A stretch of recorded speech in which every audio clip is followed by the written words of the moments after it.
Uchom po mape s Víťom Chrapom. Dve mocnosti, ktoré majú dlhú a fascinujúcu spoločnú históriu. Pozrieme sa na dve krajiny, ktoré sa dostali po tisícročiach na iné úrovne. Kapitalistická, koloniálna aj komunistická tvár druhej najľudnatejšej krajiny sveta, ktorou je Čína. Na druhej strane úžasná Mongolsko, ktoré kedysi Čínu ovládalo a do dnešných čias si zachovalo množstvo aspektov tradičného života. Nevynecháme ani nezabudnutelnú púšť Gobi. Som Víťo Chrapa a počúvate Uchom po mape.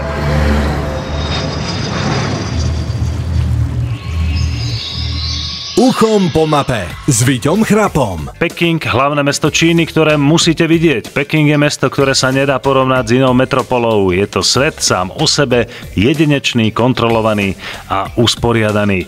Touto krásnou cestou po Pekingu aj Mongolsku vás prevedie Jiří Kováš. Jirko, ahoj. Ahojte. No tak ty si naozaj najpovolanejší človek, lebo som sa dozvedel, že si v Číne niekoľko rokov žil. Čo ťa tam priviedlo? Ano, je to tak. A do Číny mě přivedla moje vášeň pro cestování. Já už jsem se v 15 letech rozhodl, že budu jak Hanzelka a Zikmund. Udělal jsem si profil na internetu, který se tak jmenoval, a měl jsem sen, že jednou vypadnu, teďka to říkám škaredě, ale opravdu jsem tak v té době přemýšlel, že vypadnu z Česka. A začal jsem studovat synologii v Brně. Následně jsem po prvním ročníku dostal stipendium a už jsem se nikdy nevrátil. Respektive teď už jsem zpátky, ale pak jsem tam už 8,5 let zůstal. 8 rokov v Číne, to musel byť výborný zážitok. Naučil si sa reč, aj ťažké písmo. Toto asi veľmi pomohlo. Ano, je to tak a člověk vlastně nemá ani na vybranou, protože jakmile tam studujete, nejdřív jsem studoval s cizinci, ale pak jsem byl hozen do čínské třídy, takže já jsem psal práce v čínštině, já jsem musel chodit na přednášky v čínštině, takže de facto nemáte ani na čí možnost, vás to prostě donutí. Čína ako naozaj obrovská veľmoc na celom svete, aj teraz v tejto novej geopolitike naozaj dostáva sa na prvé, ak už není prvá na svete. No ale k tomu sa dostaneme, ale poďme mi na históriu, lebo tá nás zaujíma a Peking je ponúka naozaj množstvo, pretože je to moderné mesto s obrovským historickým vkladom. Je to tak. Myslím si, že pokud jste nebyli v Pekingu a byli jste v Číně, tak jste nebyli v Číně, protože Peking je jedno ze 4 hlavních historických měst. Ono těch historických měst bylo samozřejmě více, nemůžeme to takhle velmi jakoby sploštit, zjednodušit, ale ty 4 hlavní historická města, tak jedním z nich je právě Peking a je to absolutní nutnost tam jít, protože člověk si trošičku uvědomí, v čem žijeme, a já vždycky říkám, že občas není špatné vidět nejen, nebo respektive vážit si toho, nejen toho, co máme, ale i toho, co nemáme. Peking je obrovské mesto a tých pamiatok je tam naozaj veľké množstvo, tak kde by sme začali? Na naší túře samozřejmě ten Peking je tak obrovský, že my si to trošičku upravujeme podle toho, jak je zasekaný. Musíme si uvědomit, že Peking je obrovská metropole, takže my tam spolupracujeme už dlouhá léta s velmi spolehlivým partnerem a vždycky nám řekne, co je nejlepší vidět. Každopádně já bych asi začal v Chrámu nebes. To je asi jedna z těch krásných zastávek. Na zozname UNESCO je tam krásna sieň modlitbieb za dobrú úrodu a je celá z dreva, stala sa symbolom mesta. Potom ešte sa chodíte pozerať na čínskych akrobatov, teda to musí byť dobrý zážitok. Je to jeden z nejlepších zážitků opět, já jsem takovej nejlepší, nejkrásnější, největší, mám tady tyto slova velmi rád, protože Čínu miluju a je pravda, že na těch čínských akrobatech se člověk nejdřív tak jako prvních 5 minut trošičku nudí a takhle, dejme tomu, že to má asi hodinu a dalších 55 minut má otevřenou pusu, protože nechápe, co tam všechno na tom malinkém pódiu dělají. Akrobacie v Číně je tisíce let stará. My v rámci Číny jezdíme například i do Xi'anu, což je další hlavní historické město. Je to vlastně to proslavené město, které je domovinou terakotovy armády. A relativně nedávno byly objevené díky historickým vykopávkám bylo objevené i to, že už právě na císařském dvoře před 2200 lety byli akrobaté. Takže v Číně je toto umění, de facto je to, já bych to nazval umění, velmi dlouho tradiční, propojené s císařským dvorem a díky těm nálezům těch soch tak víme, že minimálně 2200 let nazpátek už 2200 let naspátek, ne před naším letopočtem, ale 2200 let před naším letopočtem, tak už toto umění bujelo a bylo de facto součástí té císařské kultury. Toto jednoducho k Číne pohyb patrí, áno. Či už bojové umenia, ale ľudia sa radi hýbu naozaj do vysokého dôchodkového veku. Je úplne bežné vidieť naozaj starých ľudí, ako cvičia tai chi v parkoch a podobne. Je to tak, není to pouze tai chi, když tai chi je jedno z těch tradičních bojových umění, které tito vlastně, abych to řekl důchodci, ale ta starší lidé to cvičí. Každopádně vy tam můžete vidět 70letou babičku, která si dá nohu za hlavu a ani nemrkne.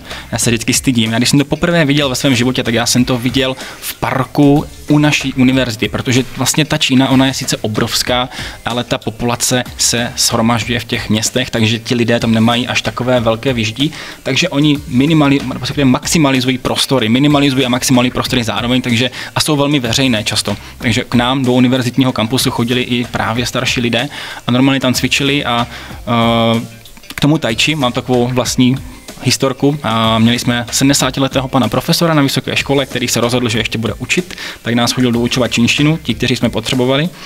A pak nám řekl, že dělá tai chi. Začal nám říkat svoji historii o tom tai chi, že asi 40 let už ho dělá a že měl svého mistra. No tak nás začal učit tai chi a tento 70letý pán, který už pomaličku chodil o berli v uvozovkách, tak nás přesvědčil, že my mladí stojíme za nic a já jsem pochopil, jak je to náročné, takže velmi obdivuju a tu sílu, kterou jsem v něm cítil, protože on nás vlastně vzal a formoval naše těla při tom, abychom se vlastně dobře hýbali, tak to jsem nezažil možná ani u nějakého wrestlera. To bylo neuvěřitelné, co on dokázal, za prvé, co dokázal vlastně odcvičit a z druhé, jakou sílu on v sobě měl. Takže nie je to len tým, že Číňania nemajú nejaký špeciálny dar byť pohybliví akrobati, ale jednoducho je za tým obrovská dřina. Je za tím obrovská dřina, léta, jak se říká, léta odříkání a zároveň si myslím, že i jakási je to jako samozřejmě kulturně dáno, ale jako vidina. Oni touží po dlouhověkosti. Vlastně i ti císaři tradičně, oni toužili být nesmrtelní, proto i ty megalománské stavby a nejrůznější projekty, které vlastně do dneška je vidět, jako je například Velká čínská zeď nebo ta terakotová armáda. V historii v Číně byl vybudován skoro 1700 kilometrů dlouhý umělý kanál. To dneska u nás my máme problém udělat D1 a oni tam vytvořili 17 kilometrů, udělali tam umělý kanál, který vlastně vedl ze severu na jih, takže pro ně je to vlastně součástí i té kultury a jakéhosi, neříkám, že by se báli smrti, ale mají vlastně jakousi v sobě takovou touhu žít, já bych řekl taková touha žít. Mm-hmm. Pekná filozofia na záver prvého vstupu.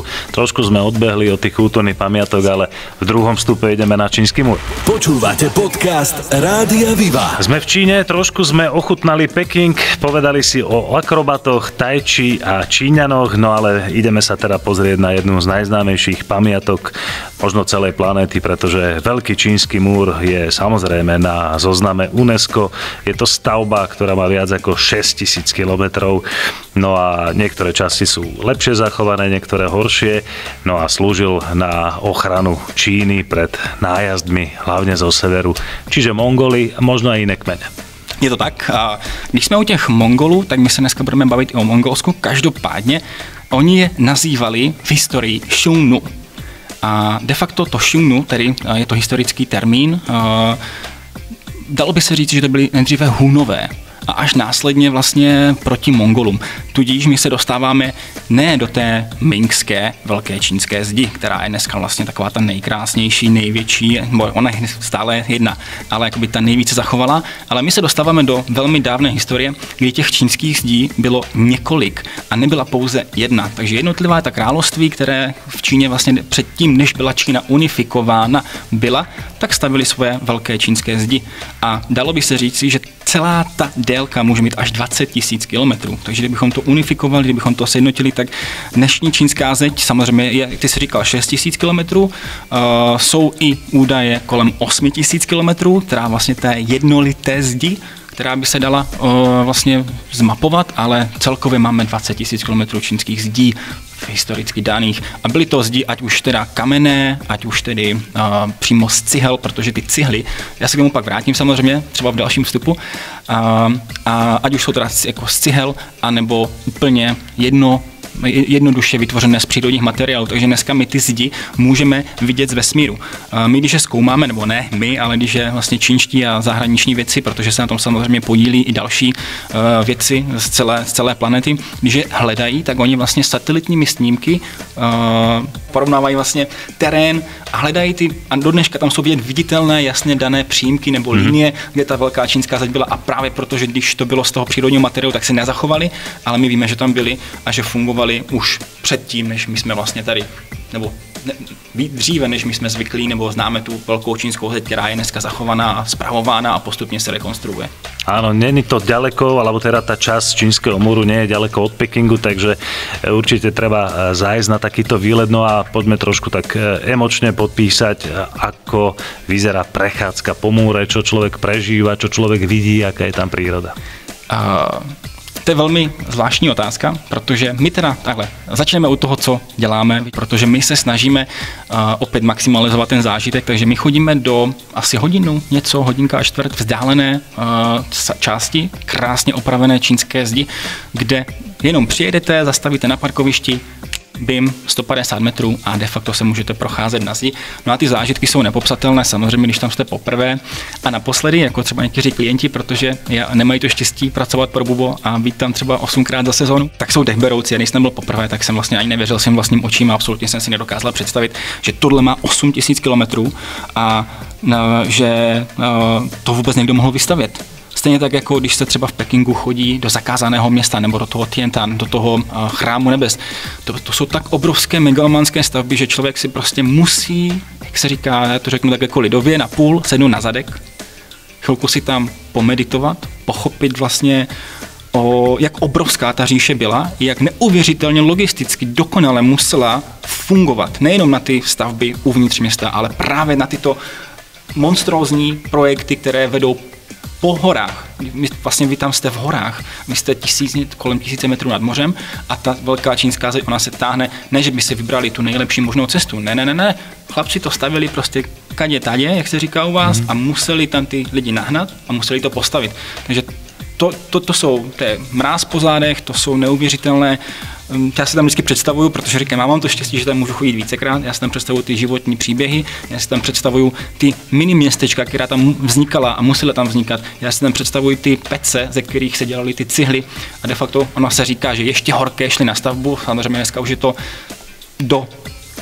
dneska už je dokázané, že nemohli, protože jako ze stavitelského hlediska by nemohla držet ta Malta a byly by pak problémy. Každopádně opravdu v uvozovkách tam byl, někdo říká, že Henry Ford udělal první pásovou výrobu, což ale není pravda.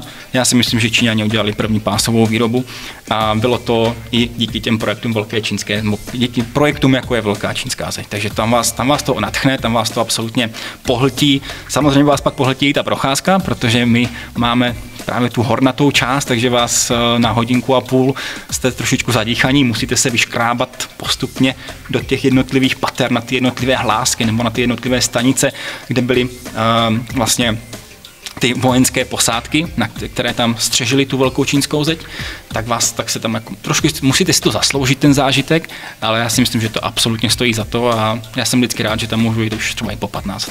Tak to bola dokonalá pozvánka na čínsky múr. Určite chodte. Poďme trošku naspäť do Pekingu. Ideme na Letný palác. Ďalšia nádherná ukážka čínskej záhradnej architektúry. Letné sídlo poslednej cisárskej dynastie. Je to tak. A další zastávka na té na těch našich toukách po Pekingu. A je to další ukázka toho, jak vlastně přemýšleli ti císařové a jak se snažili udělat si svoje panování takové lepší, protože ono právě, proč se to jmenuje Letní palác, je to právě proto, že přímo tady v této části toho Pekingu, tak tam bylo lepší klimatické podnebí a bylo tam o pár stupňů míň, proto se oni rozhodli z toho zakázaného města přesunout se právě do toho Letního paláce a mít tam vlastně jakoby tu svoji vlastně tu zahradu a místo, kde by mohli odpočívat. A velikost té zahrady, já teďka přesně hlavy se omlouvám, nedám úplně tu rozlohu, každopádně je to omračující záležitost a moji klienti mě vždycky prosí, aby tam ještě mohli chviličku být, každopádně já bývám neúprosný A někdy, když chtějí, tak já jim řeknu, kde jezdí taxík a můžu se pak nám připojit. Samozřejmě už se mi to i tohle se mi stalo na zájezdě, že si to prostě chtěli projít celé, ale je to de facto, to je palác, to je komplex, zahradní komplex, kde jsou zároveň i chrámy, takže vlastně tam bylo absolutně veškeré vyžití, co ta rodina potřebovala v té další, v té předchozí době. Dneska je to teda park, volně přístupný pro všechny, takže nejenom turisti, ale i místní se tam můžou jít podívat a odpočinout si a mít takovou krásnou nedělní sobotní procházku a je to vždy plné lidí. A velmi se mi tam líbí jedna věc, právě tyto zahrady, tak jsou plné těch starších lidí a tam je právě vidět, jak jsme se v tom minulém vstupu bavili o tom aktivním životě, jak oni si užívají vlastně to svoje, ten podzim toho života a je to taková vždycky dojímavá, pro mě taková dojemná zastávka, protože za prvé megalomanství, za druhé vlastně i ten účel, je tam udělané jezero, takže to je taky obrovský, to prostě asi nedokážu představit. Samozřejmě my máme v České, nevím jak na Slovensku, já se omlouvám, ale v Česku máme také rybníkářskou tradici a tak dále, takže vím, že takové projekty vznikaly po celém světě. Každopádně to jezero, které tam je, ta decentnost, vlastně mě na tom asi nejvíc baví ta decentnost toho místa vlastně a ta majestátnost zároveň, že je to tak krásně vyvážené. Taký je letný palác v podaní Jiřího Kováže, nášho sprievodcu na ceste po Číne. Ešte nás čaká Mongolsko, ale v ďalšom vstupe ešte zostaneme v Pekingu, lebo je čo vidieť. Počúvate podcast Rádia Viva. Sme v Pekingu, ktorý má aj obrovskú športovú históriu. Ako jediné mesto totiž to hostilo letné aj zimné olympijské hry, ktoré sa odohrávali aj na ohromnom štadióne, ktoré sa volá Vtáčie hniezdo s kapacitou 91 000 ľudí. Takže Peking, to je zaujímavé, že ponúka aj zimné, aj letné podmienky. To je velká pravda. Každopádně ty zimní olympijské hry se nejenom, že byly v Pekingu, ale samozřejmě i v těch vlastně střediscích, které jsou nedaleko Pekingu. Každopádně Čína se k tomu postavila absolutně jako chlap, jak se říká, a vybudovali rychlodráhu, nebo respektive možnost, jak se dostat rychle z jednoho toho sportoviště na druhé. No a když jsme u toho ptačího hnízda a u toho vlastně olympijského parku, nebo u té vlastně olympijské záležitosti, tak je to další věc, která vás musí trošičku trknout. Jedna věc, zajímavost, kdybyste se podívali na mapu, tak vlastně Číňani, vlastně starověcí Číňané budovali svoje místa, ty důležitá místa, jako třeba právě zakázané město, o kterém se určitě budeme bavit, vlastně v jedné linii. Vlastně tak, aby bylo všechno v jedné linii. No a ono je to vlastně pokračování toho zakázaného města, takže vlastně je to taková jakoby ne, že nástavba, ale pokračování té čínské tradice. A tím jsou Číňané absolutně posedlí v uvozovkách a známí. A když tam vejdete, tak právě ta symbolika toho ptačího hnízda je obrovská, protože ta první Čína tím vystoupila z toho svého zaostalého, nebo z toho hávu zaostalé země mezi tu smetánku, protože se bavíme o roce 2008 a právě tehdy ta Čína o sobě dala na poprvé vědět, takže pro mě to je symbol národní hrdosti. Nejenom to ptačí hnízdo, ale vlastně celý ten park a všechno, co se týče těch olympijských her. A zároveň je to taková zajímavost, protože je tam hnedka vedle je ten Ice Cube a zároveň i ta plavecká hala, takže absolutně se tam se vlastně snoubí ta modernita s tou historií a máte tam nejmodernější sportoviště de facto na světě.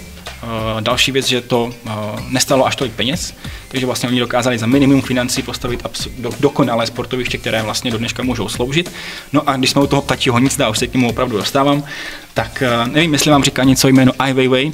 Ai Weiwei, to je momentálně člověk na blacklistě čínské vlády, je to vlastně umělec a on se na tom podílel. Takže to je taková pikoška jenom ze zákulisí a ono to má vlastně, my tomu říkáme ptačí hnízdo, ale někteří Číňané by vám spíš řekli, že to je porcelán, protože existuje celadonský porcelán, který se vyráběl zase trošičku ještě jižněji v Číně a já jsem byl i v té fabrice, takže to je velmi stará záležitost, přes 300 let, je tam jedna pec, která neustále hoří, je to úžasný, doporučuji, pokud budete mít čas v Číně, tak se tam určitě zajďte, klidně vám pak dám do nějakých popisků kde. A ten celadonský porcelán šel na britský královský dvůr, byla to jedna z nejdražších záležitostí vlastně své doby a právě on je takový popraskaný. Takže když si dáte do Google, pokud vás to zajímá celadonský porcelán, tak to právě vypadá jak kdyby to byla miska z toho porcelánu a má to propojení několika různých sfér a ty Číňani vlastně, když něco dělají, tak nad tím přemýšlí z více úhlů pohledu, než by se na první pohled mohlo zdát. Takže je to nádherná záležitost, já jsem z toho vždycky nadšený, i když třeba Číňani někteří ne, protože říkají, že to už vlastně není k tomu účelu, ke kterému to bylo. A spojí se s tím vlastně i další věc, když se v Číně plánovaly ty olympijské hry, tak v těch malých městečkách máme 5 hlavních jakoby rozvinutých měst v Číně a následně jsou pak hlavní města provincie a pak jsou Bčková, Cčková, Dčková města, takže vy to vlastně vidíte na SPZ, odkud kdo je. A v těch Bčkových městech, Cčkových, tedy těch městech druhé, třetí kategorie, ne pejorativně, to tak opravdu je, podle development plánu, podle toho, jak se vlastně investují peníze do těch jednotlivých provincií, tak vznikaly právě tyto olympijské další stadiony a tak dále. Takže právě někteří ty lidi to vlastně vnímají, taková jedna vrstva těch Číňanů to vnímá jako takový jako symbol jako vymrhaných peněz, protože sice to v tom Pekingu fungovalo dobře, ale pak vlastně ty sportoviště dneska zají prázdnotu a to je zase odvrácená strana té Číny. Možná jste slyšeli i o Číně a o těch ghost cities, o těch městách duchu a tak dále, takže vždycky něco je vykoupeno něčím. Tak to sa stalo aj iným olympijským mestám, že tie športoviska nie sú vždy využité. Môžeme si pozrieť v Pekingu ešte samozrejme nábestie nebeského pokoja, obrovské, ktoré poznáme aj z tej časti histórie, keď tam prišli tanky. Ale poďme sa pozrieť teraz na zakázané mesto. Podľa legend 9999 miestností.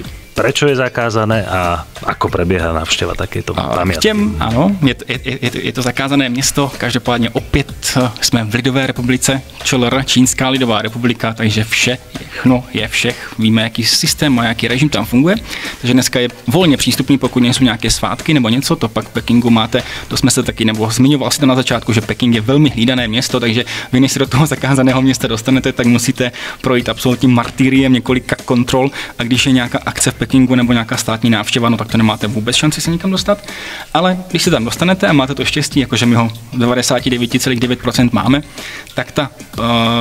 tak ta prohlídka samozřejmě probíhá v nějakém časovém rámci, protože na celé zakázané město, právě si to řekl, 9999 místností, což je už vyvrácený fakt. Je to spíše taková legenda, protože 9 je vlastně jakoby Ťou, to se řekne jako Ťou, a Ťou jako je na věky. Ťou je vlastně jakoby symbol věčnosti, dlouhého života, takže vlastně jakoby město, které protrvá věčně 9900 Ťou na věky věků, jak my říkáme krásně staročesky. A probíhá to tady tak, že my se vlastně dostáváme postupně přes ty jednotlivé brány na ty jednotlivá náměstíčka a procházíme vlastně tím de facto nezakázaným prostorem, protože nevždy to zakázané město bylo úplně zakázané. Každopádně sloužilo to jako hlavní sídlo panovníka pro jeho audience, pro vydávání příkazů, pro státní návštěvy a mohli tam žít v tom konečném zakázaném městě de facto jenom panovníková rodina, eunuchové a nějací služební. Takže opravdu bylo zakázané vlastně pro veřejnost. Nikdo se tam nemohl dostat z těch obyčejných lidí a mohli tam pouze buď mandarini, a nebo správcové, když ti mandarini vlastně též byli správcové těch provincií, nebo správcové provincií, generálové a chodili tam vlastně pro příkazy a pro panovníkova v uvozovkách moudra, takže to byla jedna z nejstřeženějších pevností, dá se říci vůbec světa po velmi, velmi dlouhou dobu, protože my se tady bavíme o 15. století, celé to zakázané město vlastně vzniklo pouze 14 let, to je zajímavé. Vemte si, já nevím, byl jsi tam náhodou? Ne. Nebyl jsi tam. Obrovská struktura, mám pocit, teďka nechci klamat, ale 400 000 metrů čtverečních a za 14 let to byli schopni vybudovat samozřejmě ne do dnešní podoby, protože my se bavíme o roku 1406 a 1420. A 700 000 lidí, říká se, že až 700 000 lidí pracovalo na výstavbě tohoto zakázaného města a za 14 let byli schopni zkompletovat tak, aby se tam mohl panovník nastěhovat a začít tam fungovat. Takže neuvěřitelné opět, když to srovnáme s tou Mingskou zdí, která byla až o 200 let později, někdy kolem roku 1600, tak toto byla ještě další obrovská logistická akce a ti Číňané to prostě umí a myslím si, že ještě dále umět budou a neuvěřitelné. Opět vás tam napadají ty příběhy, kolik tam muselo umřít lidí, když oni o tom samozřejmě mlčí, nemáme extra jako nějaké, že by se počítalo, kolik tam lidí jak se zahynulo, ale byla to obrovská dřina. Na druhé straně to byla obrovská investice toho panovníka a pozvedl tím ten Peking, protože ten Peking vlastně pak mohl začít vznikat. ten Peking, udělalo se zakázané město, on už samozřejmě existoval, protože do Pekingu se vlastně nastěhovala ta dynastie Dadu, se to jmenovalo dříve, vlastně ta mongolská. Ale toto bylo vlastně jeden z těch projektů, kdy Peking vlastně pak mohl pomaličku se rozrůstat a bylo to jeden z těch základních kamenů dnešního moderního Pekingu, takže úžasná záležitost. Zakázané mesto, najkrajšia ukážka čínskej imperiálnej architektúry. Áno. V ďalšom vstupe ideme už do Mongolska. Počúvate podcast Rádia Viva. Odlietame z Číny a prilietame do Mongolska. Ďalšia ohromná ríša, ktorá kedysi bola najväčšia na svete, ale k tomu sa ešte dostaneme. Krajina veľkého Čingischána. Tak to je zaujímavé spojenie, že Čína, respektíve Peking a Mongolsko na jednej ceste. No, Mongolsko je stále cestovateľský sen pre mnoho ľudí, pretože to nie je bežná destinácia dovolenková, ale jednoducho ponúka veci, ktoré sa na svete nikde inde nenachádzajú, len tam. Takže poďme do Mongolska, začíname v hlavnom meste, ktorým je Ulaanbaatar. Aký je ten prvý dotyk? Prvý dotyk s Ulaanbaatarem. No, vystoupíte na letišti a prvé, co vás čeká, tak je takové jakoby očekávání nějaké moje, tak bavíme se o mé zkušenosti, moje očekávání nějaké velikosti, protože přece jenom přijíždíte do hlavního města, sice početně malého státu, ale de facto jako rozlohou jednoho z těch rozhodně patří Mongolsko jako k největším státům na světě, nebo minimálně v té oblasti. Takže čekáte takovou velikost a překvapí vás letiště velikosti brněnského nebo nějakého menšího letiště v Evropě, tak to vás tak jako, kde to jsem? Ale následně vás vlastně překvapí to, že jdete a očekáváte takové jako horší služby, nebo jako já mám Mongolsko, když jsem tam jako by dojel poprvé, tak jsem ho měl spojené s nějakým takovým jakože zaostalým nádechem, nebo s nádechem zaostalosti a překvapí vás velmi moderní služby, velmi usměvaví lidé, pohostinnost okamžitě hned, jak vyjdete vlastně z té pasové kontroly, tak ti lidé se na vás smějí a máte pocit, nebo já jsem měl pocit, že jsem se dostal domů. Že jsem byl takový, jako až jsem zdihnul a říkal jsem si, tak tady to bude fajn, tady to bude super. Poďme si ale vysvetliť veľkú postavu celej mongolskej histórie a tá nás bude sprevádzať úplne všade na tejto ceste a tým je veľký Čingischán. Hovoríme o období 1162-1227. Tento chlapík vytvoril najväčšiu ríšu v dejinách ľudstva. Ano, je to tak a jak jsi správně řekl, tak nás to bude provázet celým Mongolskem. Vlastně oni na tom, abych to tak řekl, tak vlastně celý ten mongolský turismus vlastně staví na tom Čingischánovi a lidi tam vlastně jezdí hlavně kvůli němu, protože každý, kdykoliv se na celém světě, když řeknete Mongolsko, tak se vám 100% vybaví Temujin, nebo tedy Čingischán a jeho největší říše na světě. A opravdu já můžu svědomitě říci, že historicky tento pán se o to Mongolsko zasloužil nejvíce. Samozřejmě jsou i další jeho potomci, kteří se dostali vlastně až do Evropy, byli skoro až na Moravě, Mongolové byli až na Moravě. A i u nás. Ano, takže my o tom víme své. Tak de facto za jeho vlády a pak za vlády... Neboli to príjemní návštevníci. Ano, nebyli to příjemní návštěvníci, nejlepší jezdci na koních a lučišníci na světě. A Čína o tom mimochodem také ví to své. No ono, ten Čingischán nás opravdu provází všude, protože oni na něm staví všechno, všude je všechno Čingischánovo a de facto i ty tradiční nějaké tance a tradiční oděvy a všechno se vlastně vztahuje k té jeho éře. Prečo, akým spôsobom dokázal vytvoriť tak obrovskú ríšu? Boli fantastickí bojovníci, jazdci, lukostřelci, ale... Byli to fantastiční jezdci, byli to fantastičtí lukostřelci. Zároveň ale vlastně ten Čingischán, když formoval tu svoji říši, tak já si myslím, nebo nemyslím, ale historici tvrdí, že jeden z těch jeho hlavních úspěchů byla tolerance. Další, protože on vlastně nikomu nenutil žádné náboženství, on co dobil, tak anebo nějakým způsobem spojil, protože ne všechno bylo dobyto, některá místa byly samozřejmě i takticky propojena a lidé se k němu přidávali sami, nebo respektive pod nějakým nátlakem možná, ale i tak to mohlo být, tak de facto on jim dával nechával jim jejich náboženství, nechával jim svobodu vyznání, nechával jejich zvyky. Jediné, co požadoval, tak byla vlastně poslušnost té říši a těm jeho příkazům. Takže to je jedna z věcí. Samozřejmě další věc, říkali jsme si, že to byli lučišníci a dobří jezdci na koních, ale to by asi úplně nestačilo. On dokonale a následně i jeho potomci dokonale organizoval armádu. Takže my můžeme vlastně mluvit, že moderní armáda vzniká vlastně v té Temudžinové době. Nebo jakoby to dělení té armády je vlastně to, jaké měli velitele a komu podléhali a jak se vlastně následně organizovala ta celá armáda, tak to vše podléhalo Temudži. Vlastně můžeme datovat k tomu Čingischánovi. Taký je jeho obrovský odkaz a ešte dlho bude. Vďaka Mongolom Európa objavila kompas, nohavice, pušný prach. Áno. Jednoducho ten vplyv je obrovský. Ale poďme do súčasného Mongolska, stále sme v Ulaanbátare. Ako na teba vplýva mesto? Je to taký dotyk možno prírody, alebo keď si povieme Mongolsko, tak nás nenapadnú tie rozláhle stepy a jurty a tak, ale pravdepodobne v Ulaanbátari je ešte poriadne mesto. Áno, ale je tady jedno velké ale. Ten Ulaanbaatar, jedna věc, kterou je potřeba zmínit, takže má asi 1,7 milionu obyvatel, což je polovina, dneska už se říká skoro 2 miliony obyvatel, což je víc jak polovina, nebo dejme tomu polovina obyvatel celého státu Mongolsko.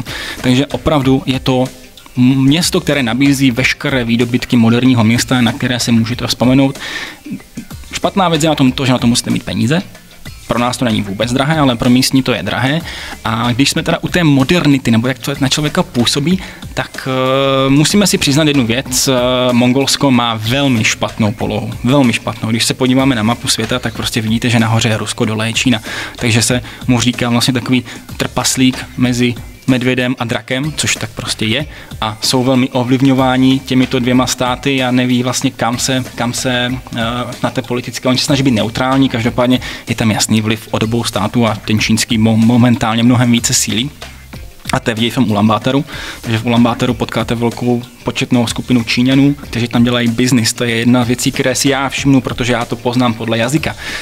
Druhá věc, jak to na vás působí, řekli jsme si o tom, že jsou pod vlivem Ruska a Číny a byli de facto sovětským státem. Takže na vás tam dýchne trošičku takový závan tady těch našich 80., 70., 80. let, protože tam ten stát nemá až tolik peněz na to, aby renovoval, stavěl nové budovy. V Ulaanbaataru máte de facto jeden jediný mrakodrap.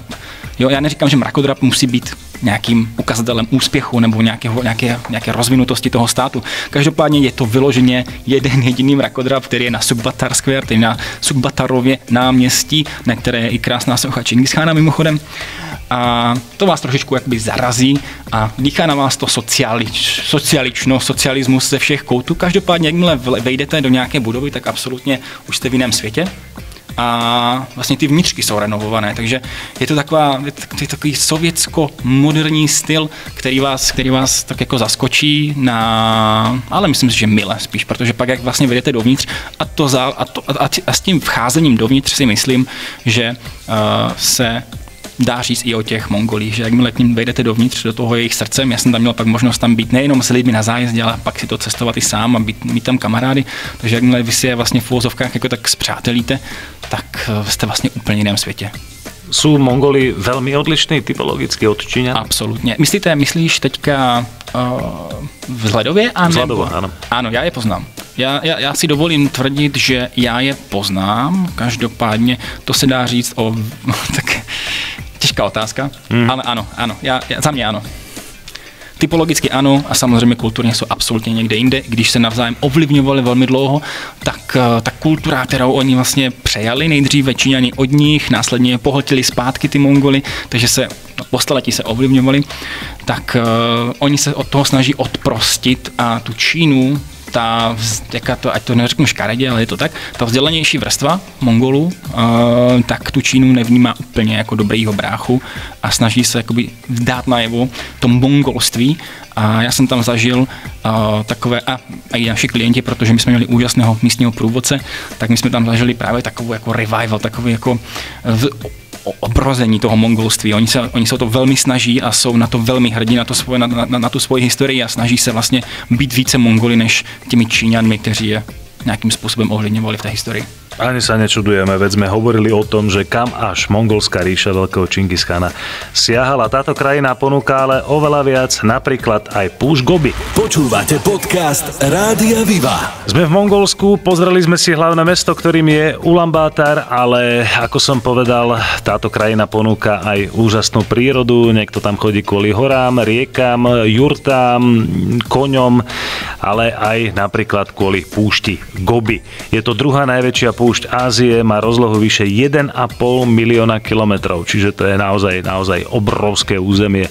No a Jirko, vy tam chodíte ukázať tie najkrajšie piesočnaté duny svojim klientom, takže poďme si trošku popísať tento zážitok. A jdeme si popsat tento zážitek, tuto krásnou cestu, protože my máme možnost, jak se tam dostat. Jedna je letecky, ovšem ne vždycky to letadlo letí, je to prostě Mongolsko, takže někdy jedeme i autem a to krásnější zážitek to je.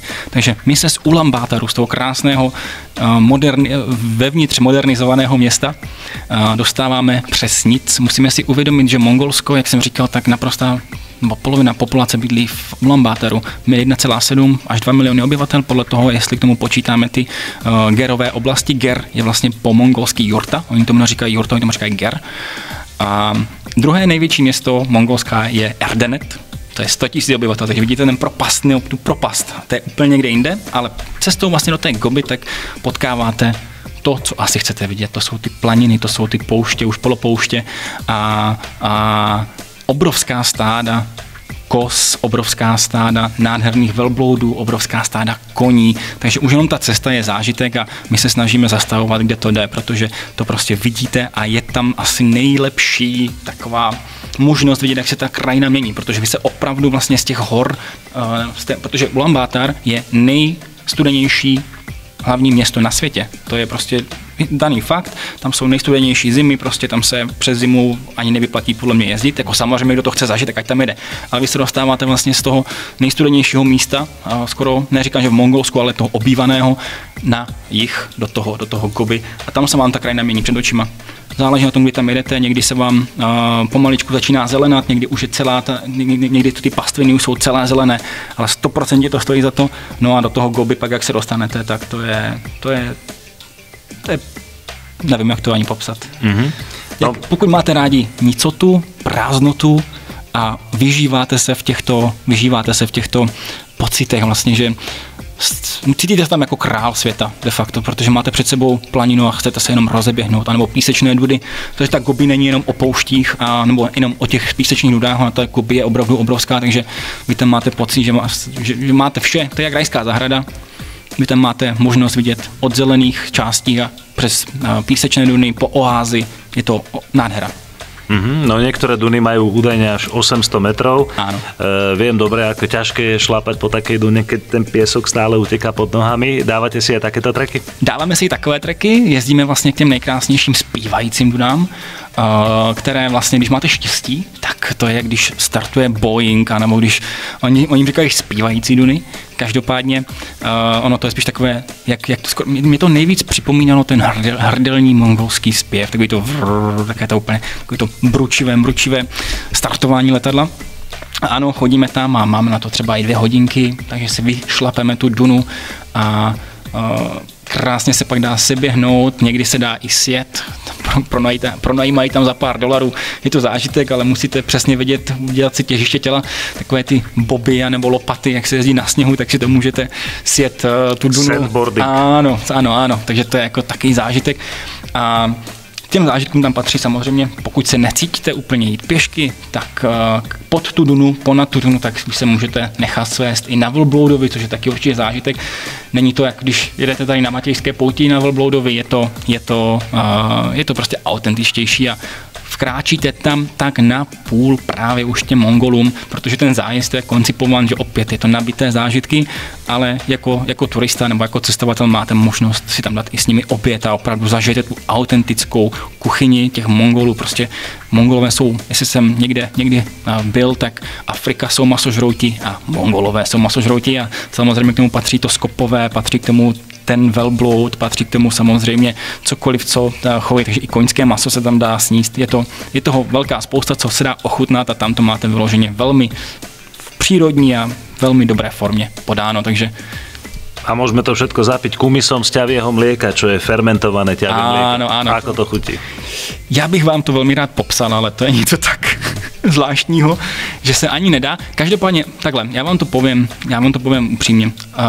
Tento nápoj se v každé části Mongolska dělá jinak. Takže jinak chutná v Ulaanbaataru a jinak chutná právě v Gobi. A v Gobi jsme ho měli naslano lehce, takže to bylo takové nakyslo-slané, takové kyslo-slané něco, nápoj, ale například a zároveň se to v jiných částech Mongolska dělá i z jiného typu mléka. Takže vlastně třeba v tom Ulaanbaataru, když jdete na zážitkovou večeři, tak to chutná relativně obstojně a dá se to vypít. Ale klientům to 90% klientů to ohodnotilo jako velmi dobré. Treba to skúsiť, jednoducho aj o tom je cestovanie, no a ešte potom taký bombónik na tejto celej ceste je samozrejme prespanie v jurte s miliónami hviezd nad hlavou. Toto nie sú úplne klasické jurty, ale sú trošku modernejšie, ale stále sú to jurty v prírode. Je to přesně tak, stále je to jurta v přírodě a jedna věc, kterou já tam oceňuji, samozřejmě jsou to profesionálové, takže se není o čem bavit, ale oceňují velmi navigační schopnosti našich řidičů, které tam máme, protože oni se v té poušti dokonale orientují a de facto nepotřebují žádnou navigaci, přesně ví, kam jedou a kdy zatočit a opravdu vás zavezou úplně doprostřed ničeho. Takže vy tam spíte prostřed té poušti nad miliony hvězd, je to jedna z krásných, úžasných pohledů.